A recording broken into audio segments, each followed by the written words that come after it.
कार्यक्रमका साथमा राष्ट्रिय वाणिज्य ब्याङ्क, किनकि हामीले बुझेका छौँ आफ्नो भनेको आफ्नै हुन्छ।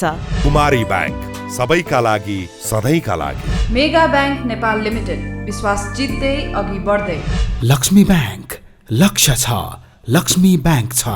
साङ्ग्रिला डेभलपमेन्ट ब्याङ्क लिमिटेड, स्थानीय विकासको आधार।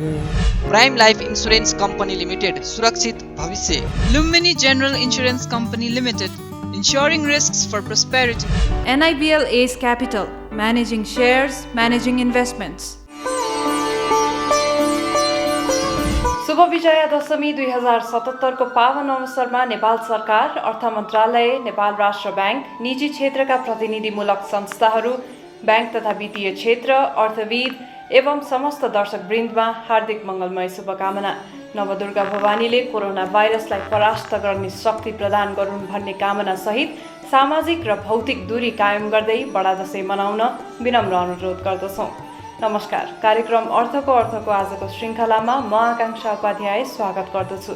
आज हामी कोरोनाले यो वर्षको दशैँ अर्थतन्त्र खुम्चायो, ब्याङ्कहरूले स्थिर ब्याज दरको नीति कार्यान्वयन गरे र चालु वर्षको पहिलो त्रैमासमा राजस्व सङ्कलन 12%ले घट्यो लगायत साताका थप आर्थिक गतिविधि लिएर उपस्थित भएका छौँ। आउनुहोस् आजको कार्यक्रम सुरु गरौँ। हिन्दू नेपालीहरूको महान चाड बडा दशैँको सांस्कृतिक महत्त्व निकै छ। प्रत्येक वर्ष आश्विन शुक्ल प्रतिपदादेखि पूर्णिमासम्म मनाइने यो पर्वमा ठुला बडासँगको आशीर्वाद र पारिवारिक मिलनले गाउँ सहर सबैतिर गुल्जार बनाउँछ। यो चाडले सामाजिक, सांस्कृतिक, आर्थिक सबै क्षेत्रमा उत्साह ल्याउँछ र अर्थतन्त्रलाई समेत गतिशील बनाउँछ। तर यो वर्ष कोरोना महामारीले दशैँको रौनक विगतको जस्तो अलि छैन। किनमेल र घर फर्कने चटारो यो दशैँमा खासै देखिएन। राष्ट्रिय उपभोगको 1/4 उपभोग दशैँ तिहारमा हुने गर्छ, अर्थात् 8 खर्ब रुपियाँको खसी बोका, खाद्यान्न, लत्ता कपडा लगायतका सामग्रीको उपभोग हुने गर्छ। यसपटक कोरोनाले गर्दा माग र आपूर्तिको सन्तुलन खलबलिएकाले उपभोग 50% घट्ने अर्थविद बताउँछन्। दशैँ तिहार र छठ, यो भनौँ न असोज र कार्तिक, यो 2 महिनामा चाहिँ वर्षभरिमा हुने खर्चको 1/3 जति, उपभोग हुने खर्चको 1/3 जति खर्च हुन्छ भन्ने मैले अनुमान गरेको छु। अब गत वर्ष हाम्रो उपभोग चाहिँ 27 खर्ब जति थियो होइन। अब 27 खर्ब गत वर्षकै स्तरमा यसपालि पनि उपभोग कायम रहने हो भने त्यो 9 खर्ब चाहिँ हुन्छ। आर्थिक क्रियाकलापहरू एकदम सुस्त छन्। दशैँको बेलामा पनि मान्छे घर परिवार छोडेर कामको खोजीमा भारत र विदेशतिर गइरहेको अवस्था छ। त्यसैले अनि बेरोजगारी व्याप्त रूपमा छ। त्यसैले यो वर्ष चाहिँ पोहोरको जति 27 खर्ब होइन, 24 खर्ब जति चाहिँ हाम्रो उपभोग होला जस्तो लाग्छ। चाडपर्वमा हुने अधिक कारोबारले व्यापारीहरूमा उत्साहसँगै सरकारको राजस्वमा पनि निकै योगदान पुग्ने गर्थ्यो। तर यो पटक कारोबार घट्दा दुवै क्षेत्रमा हुने योगदान घट्नेछ। चाडपर्वलाई लक्षित गरी गत आर्थिक वर्षमा 3 खर्ब 55 अर्ब रुपियाँ बराबरको विभिन्न सामग्रीहरू आयात भएको थियो। व्यवसायीहरूका अनुसार यो वर्ष विगतको तुलनामा आयात 80% भन्दा कम छ। खसी बोकाहरू होइन, सुँगुरहरू, कुखुराहरू घरमै पालेका हुन्छन् अनि आफ्नै गाई भैँसीबाट घिउ सिउ राखेका हुन्छन्। चामल चिउरा आफ्नै बचतबाट गर्छन्। बजारमै खर्च गर्ने चाहिँ मलाई लाग्छ आधी जति, 4 खर्ब चाहिँ यो दशैँ तिहार छठमा खर्च हुनुपर्ने, चाहिँ नगद खर्च हुनुपर्ने मेरो यसपालिको अनुमान हो। मानिसहरूको यो दशैँमा आवागमन यसपालि एकदम कम छ। पोहोरपरार चाहिँ दशैँ तिहारमा 20 लाख मान्छे काठमाडौँबाट बाहिर जाने भन्ने अनुमान थियो। यसपालि 4-5 लाख भन्दा बढी हुँदैन। अर्कोतर्फ दशैँले अर्थतन्त्रको पुनर्वितरण समेत गर्छ। सहरी क्षेत्रमा कमाएकाहरूले गाउँमा गएर खर्च गर्ने र गाउँका सामग्रीहरू सहरमा ल्याएर बेच्ने गर्नाले ग्रामीण अर्थतन्त्रलाई पनि चलायमान बनाउँछ। अहिले भने कोरोनाले गर्दा कतिपय कामदारले तलब पाएका छैनन्, यस्तोमा खर्च गर्ने अवस्था आउँदैन। पुनर्वितरण पोहोरपरार जति हुन्थ्यो त्यो यसपालि चाहिँ त्यो मात्रामा चाहिँ भएन।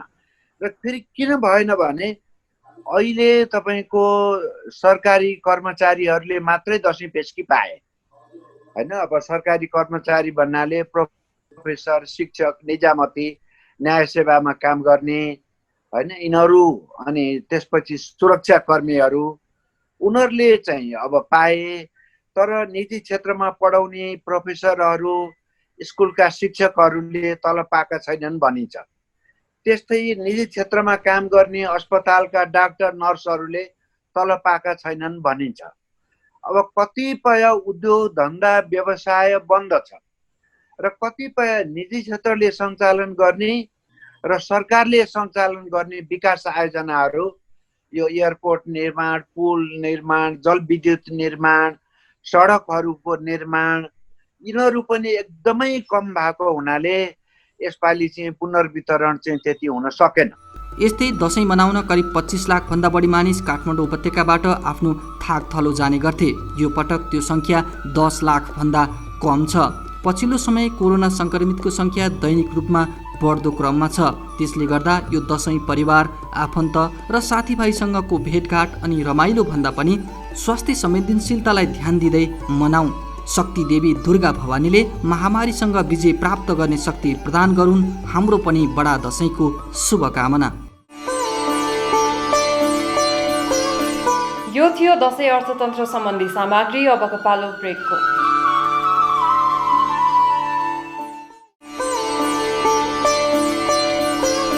नेपालीहरूको महान चाड बडा दसैँ 2077 को पावन अवसरमा आदरणीय सञ्चयकर्ता, सञ्चालक, कर्मचारी तथा शुभेच्छुकहरूमा सुख, शान्ति, समृद्धि तथा आरोग्यताको कामनाका साथै बडा दसैँको हार्दिक मङ्गलमय शुभकामना व्यक्त गर्दछौँ।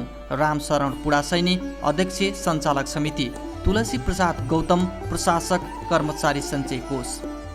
नेपालीहरूको महान चाड बडा दसैँको पावन अवसरमा आदरणीय ग्राहक, शेयरधनी, सञ्चालक, कर्मचारी तथा शुभेच्छुकहरूमा सुख, शान्ति, समृद्धि तथा आरोग्यता लगायत कोभिड-19 सङ्क्रमणको विषम परिस्थितिमा सङ्क्रमण मुक्त रहन दुर्गा भवानीबाट शक्ति प्राप्त हुनेछ भन्ने कामनाका साथ बडा दसैँ 2077 को हार्दिक मङ्गलमय शुभकामना व्यक्त गर्दछौँ। वासुदेव अधिकारी, अध्यक्ष, सञ्चालक समिति तथा कृष्णबहादुर अधिकारी, प्रमुख कार्यकारी अधिकृत, नेपाल ब्याङ्क लिमिटेड।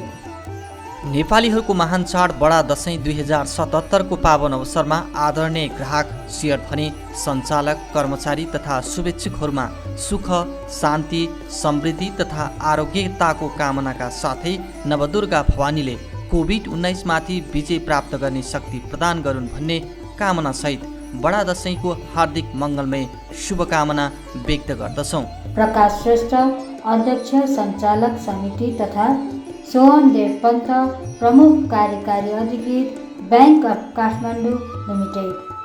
नेपालीहरूको महान चाड बडा दसैँको पावन अवसरमा आदरणीय ग्राहक, शेयरधनी, सञ्चालक, कर्मचारी तथा शुभेच्छुकहरूमा सुख, शान्ति, समृद्धि तथा आरोग्यता लगायत कोभिड-19 सङ्क्रमणको विषम परिस्थितिमा सङ्क्रमण मुक्त रहन दुर्गा भवानीबाट शक्ति प्राप्त हुनेछ भन्ने कामनाका साथ बडा दसैँ 2077 को हार्दिक मङ्गलमय शुभकामना व्यक्त गर्दछौँ। चन्द्रप्रसाद ढकाल, अध्यक्ष, आइएमई ग्रुप।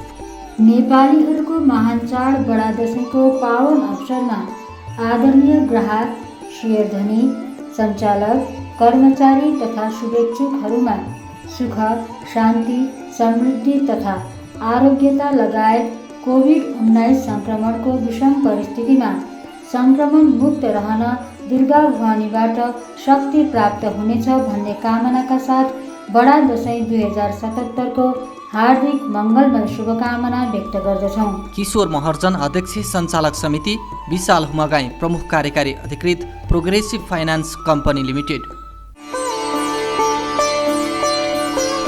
चालु आर्थिक वर्षको दोस्रो महिना भदौसम्म नेपालमा 1 खर्ब 65 अर्ब 73 करोड रुपैयाँ रेमिटेन्स भित्रिएको छ। नेपाल राष्ट्र ब्याङ्कका अनुसार रेमिटेन्स आय गत भदौसम्मको तुलनामा 8.1% बढेको हो। यस्तै कोरोना महामारीकै बीच पनि उद्योगमा लगानी बढेको छ। उद्योग विभागका अनुसार चालु आर्थिक वर्षको पहिलो त्रैमासमा 65 अर्ब 37 करोड रुपैयाँ लगानी प्रतिबद्धता आएको छ। थप आर्थिक सामग्री सहितको अबको प्रस्तुति बिजनेस राउन्डअप। कोरोना भाइरसको महामारीले प्रभावित वैदेशिक व्यापार पछिल्लो महिना लयमा फर्किएको छ। गत चैत 11 देखि गरिएको देशव्यापी बन्दाबन्दी र निषेधाज्ञाका कारण प्रभावित वैदेशिक व्यापार दशैं तिहार लगायतका चाडपर्व आएसँगै लयमा फर्किएको हो। भन्सार विभागका अनुसार पछिल्लो समय दैनिक 6 अर्ब भन्दा बढीको वैदेशिक व्यापार हुन थालेको छ। कोभिडलाई आत्मसात गर्दै हामी जसरी अगाडि बढ्दै गयौँ तब रासोको कलेक्सन पनि बिस्तारै बढ्दै गयो र सरकारले पछिल्लो समय जब लकडाउन हटायो र निषेधाज्ञा पनि हटायो त्यस पछाडि फेरि अर्थतन्त्रमा चलायमान हुन थाल्यो। बिस्तारै वैदेशिक व्यापारको परिमाणमा सुधार आउन थालेको छ र अहिले पछिल्लो समय चाहिँ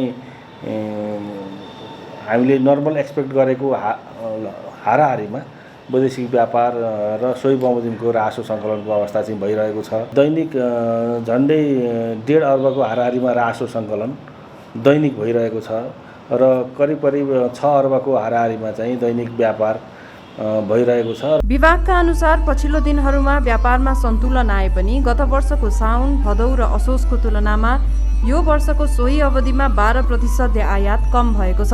त्यस्तै राजस्व सङ्कलनमा पनि कमी आएको छ। हाल दैनिक 1 अर्ब 50 करोड रुपैयाँ राजस्व सङ्कलन भइरहेको छ। लामो समयको बन्द पश्चात खुलेको व्यापार भएको हुनाले त्यसै पनि भोल्युम बढ्नु स्वाभाविकै हो। त्यसमाथि पनि फेरि हाम्रा चाडपर्वहरू नजिक आएको हुनाले चाडपर्वमा अलिक बढी खपत हुने हिसाबले माग हुने हिसाबले मालवस्तुहरूको आयातमा अलिकति वृद्धि भयो। यो दुईटै कारणहरूले गर्दा चाहिँ आयातमा अलिकति वृद्धि भएर गएको छ र यो असोज महिना चाहिँ एउटा रासो सङ्कलनको हिसाबले एउटा सफल खालको अथवा अपेक्षा गरेको अनुसारको चाहिँ भइरहेको छ। तथापि गत वर्षको तुलना गर्दा गत वर्षको यो 3 महिनालाई तुलना गरेर अहिलेको 3 महिनालाई हेर्ने हो भने इम्पोर्टमा करिब 12% को हाराहारीमा कमी आएको छ र सोही तुलनामा रासोमा पनि सङ्कलनमा कमी आएको छ। तर पनि अहिलेको विषम परिस्थिति अहिलेको यस्तो पेन्डेमिक सिचुएसनमा पनि जुन अहिले रासो सङ्कलन भइरहेछ, जुन लेभलको व्यापार भइरहेछ त्यो व्यापार चाहिँ एउटा हामीलाई आशातीत खालको परिमाण हो भन्ने चाहिँ लाग्छ मलाई। विभागका अनुसार असोज मसान्तसम्ममा 2 खर्ब 92 अर्ब 26 करोड रुपैयाँको वस्तु आयात भएको छ। गत वर्ष यस्तो आयात 3 खर्ब 34 अर्ब 95 करोड रुपैयाँको भएको थियो। सरकारले यो वर्षको दशैं स्वास्थ्य सुरक्षासहित मनाउन आग्रह गरेको छ। कोरोना संक्रमितको संख्या बढ्दै गएकाले आफन्त र साथीभाइसँगको भेटघाट र रमाइलो भन्दा पनि कोरोनाबाट कसरी सुरक्षित रहने भन्ने कुरालाई प्राथमिकतामा राख्न आग्रह गरेको हो।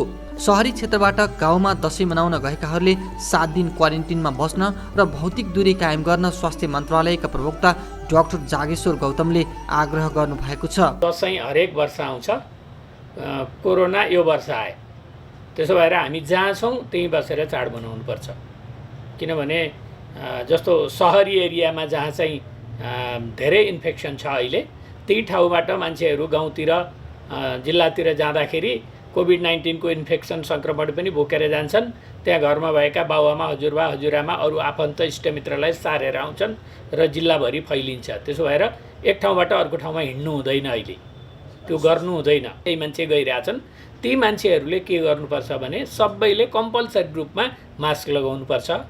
दूरी त बसभित्र के कायम होला हैन, र खाना खाने ठाउँमा चाहिँ एक्ला एक्लै छुट्टा छुट्टै बसेर खानुपर्छ। सकभर खानेकुरा बरु बाटोमा खानु हुँदैन, किनभने मास्क खोल्नु पर्यो नि त खाने बेलामा। र गाउँमा गइसकेपछि कसैको पनि नजिक जानु हुँदैन। 7 दिन क्वारेन्टिनमा एक्लै बस्नुपर्छ, किनभने त्यसो नगर्यो भने एकबाट अर्कोमा रोग सर्छ। यस्तै दशैंको टीका पनि भर्चुअल माध्यमबाट लगाउन सुझाइएको छ। ती बाहेक पिङ खेल्ने लगायत अन्य मनोरञ्जनका कार्यक्रमहरू आयोजना नगर्न पनि उहाँले भन्नुभएको छ। यसपटकको टीका भर्चुअल लगाउनुपर्छ, अक्षता लगाउने होइन। अक्षता लगाउनै पर्नेछ भने सिनियरले अक्षता तयार गरिदिने, आफै टीका लगाउने। प्रसाद पनि धेरैजना एकै ठाउँमा बसेर खानु हुँदैन। टीका लगाउनै पर्यो, नलगाइ नहुने भयो भने टिका लगाइदिने र टिका लगाइमाग्ने दुवै मान्छेले मास्क अनिवार्य रूपमा लगाउनुपर्छ। त्यसो गर्यो भने यो रोगबाट दसैँमा पनि बच्न सकिन्छ र भिडभाड गर्नु हुँदैन, पिङ खेल्ने, तास खेल्ने, होइन, जम्मा हुने, रमाइलो गर्ने, मास्क खोलेर सँगै बस्ने, सबै मान्छे ग्रुपमा बसेर खाने, यस्तो चाहिँ गर्नु हुँदैन। त्यसो गर्यो भने कोरोना सङ्क्रमण बढेर जान्छ। काठमाडौँ उपत्यका सहित अन्य सहरी क्षेत्रमा सङ्क्रमणको दर बढ्दै गएपछि यो वर्ष दसैँ मनाउन गाउँ जानेहरूको सङ्ख्या गत वर्षहरूको तुलनामा निकै कम छ। नेपाल प्रहरीले दसैँ तिहार लगायतका चाडपर्वलाई लक्षित गरी विशेष सुरक्षा सतर्कता अपनाएको छ। महानगरीय प्रहरी परिसर काठमाडौँका अनुसार चाडपर्वको समयमा हुन सक्ने सम्भावित झैझगडा, चोरी डकैती, लुटपाट जस्ता उशृङ्खल क्रियाकलापलाई लक्षित गरी सुरक्षा व्यवस्था कडा बनाइएको हो। यो बेलामा योभन्दा विगतका वर्षहरूमा पनि विभिन्न प्रकृतिका आपराधिक गतिविधिहरू पनि थप हुने त्यो स्थिति चाहिँ भइरहेको अवस्थामा अहिले पनि हामीले चाहिँ यसरी तपाईँको यो चाडपर्वलाई लक्षित गरेर सुरक्षा योजना बनाएर हामीले प्रहरी परिचालन गरेका छौँ र यसमा तपाईँको जुन रेगुलर भन्दा थप प्रहरी जनशक्ति समेत परिचालित भएका छन् र यसमा चाहिँ टोटल अहिले 3707 जना यो योजना बमोजिमको प्रहरीहरू डेली खटिएको अवस्था छ र यसमा हामीले विशेष गरी चाहिँ जुन आवागमनमा सहजता ल्याउनको लागि विभिन्न ठाउँमा हामीले यो सहायता कक्षीहरू, नागरिक सहायता कक्षीहरू स्थापना गरेका छौँ। यस्तै संवेदनशील क्षेत्रहरूमा रात्रि गस्ती एवं कुकुर परिचालन गरिएको छ भने अवैध सामग्री ओसार पसारको सम्भावनालाई ख्याल गर्दै उपत्यका छिर्ने नाकाहरूमा कडाई गरिएको जानकारी दिएको छ। नाकामा पनि एक्सप्लोसिभहरू भित्र ल्याउनु सक्छ, यो बेलामा पटाकाहरूको उहरू हुनसक्छ र अन्य पनि हुनसक्छ भनेर त्यहाँ पनि हामीले यसको प्रयोग गरेका छौँ। यसको साथसाथै तपाईँको हामीले रातको समयमा विशेष गरी चाहिँ चोरी डकैतीलाई चाहिँ बढी फोकस गरेर लक्षित गरेर एम्बुस ड्युटीहरू, सादा पोसाकमा प्रहरीहरू पिकेटमा राख्ने सबै कामहरू हामीले गरेका छौँ र यी सबैको परिणामस्वरूप अहिलेसम्म काठमाडौँ जिल्लाको शान्ति सुरक्षाको स्थिति सामान्य छ।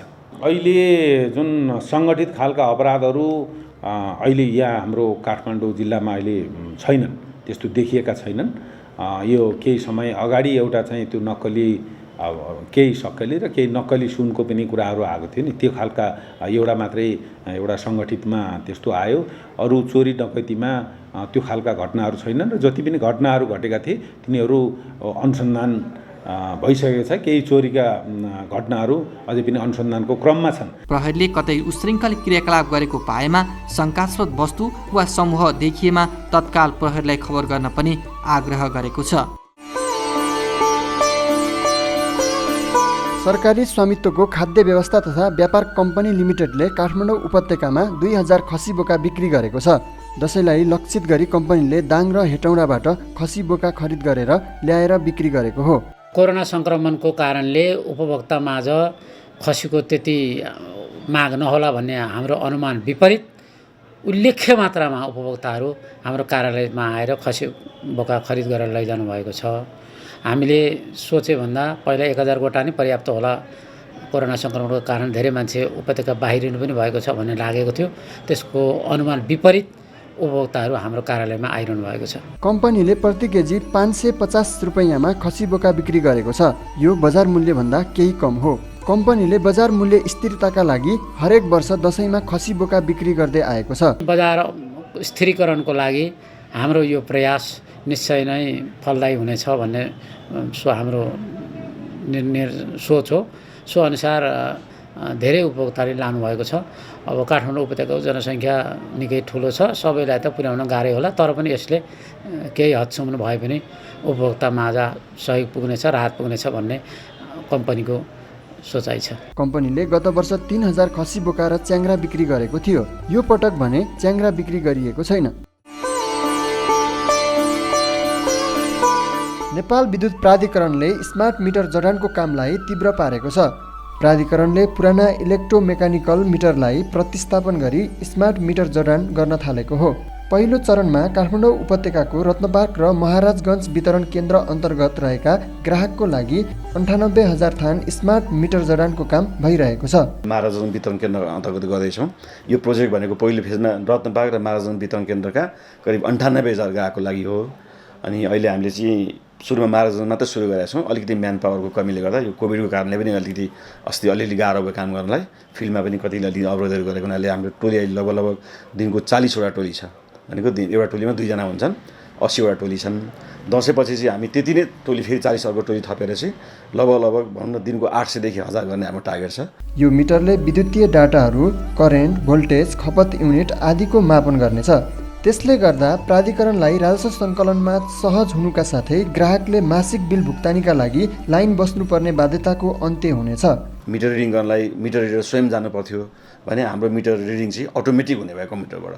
हामीले चाहिँ अहिले चाहिँ के गरेछौँ भने यसलाई जति पनि इन्टरभलमा सेट गर्न मिल्छ, तर हामीले एभ्री 1 आवरको इन्टरभल सेट गरेका छौँ भने चाहिँ हरेक घन्टा हाम्रो मिटरको रिडिङ चाहिँ हाम्रो कम्प्युटरमा आइरहेछ। भन्नाले दिनको 24वटा रिडिङ आयो। एक महिनामा त लगभग कति आयो त भन्दाखेरि 600-700 रिडिङ आयो। पहिला हामी महिनामा एकपटक रिडिङ गर्थ्यौँ भने अब महिनामा 600-700 चोटि रिडिङ हाम्रो अटोमेटिक भइरहेछ। त्यो रिडिङलाई हामी अटोमेटिकली हाम्रो जुन बिलिङ सिस्टम छ एनइएको, त्यो बिलिङ सिस्टमलाई अटोमेटिक त्यो डाटा हामी ट्रान्सफर गर्छौँ। त्यो डाटा त्यहाँ प्रोसेस भएपछि फेरि त्यहाँबाट हामीलाई ब्याक हाम्रो सर्भरमा डाटा आउँछ। त्यो डाटालाई अहिले हामीले ग्राहकलाई एसएमएस गरिरहेका छौँ। एसएमएस हाम्रो सुरु भइसक्यो अस्ति असोज 18 गतेबाट। प्राधिकरणले दोस्रो चरणमा काठमाडौँका 9वटा वितरण केन्द्र अन्तर्गत रहेका ग्राहकहरूको लागि करिब 3,75,000 थान स्मार्ट मिटर जडानका लागि बोलपत्र आह्वान गर्ने तयारी गरेको छ। थप सामग्री अघि छोटो ब्रेक।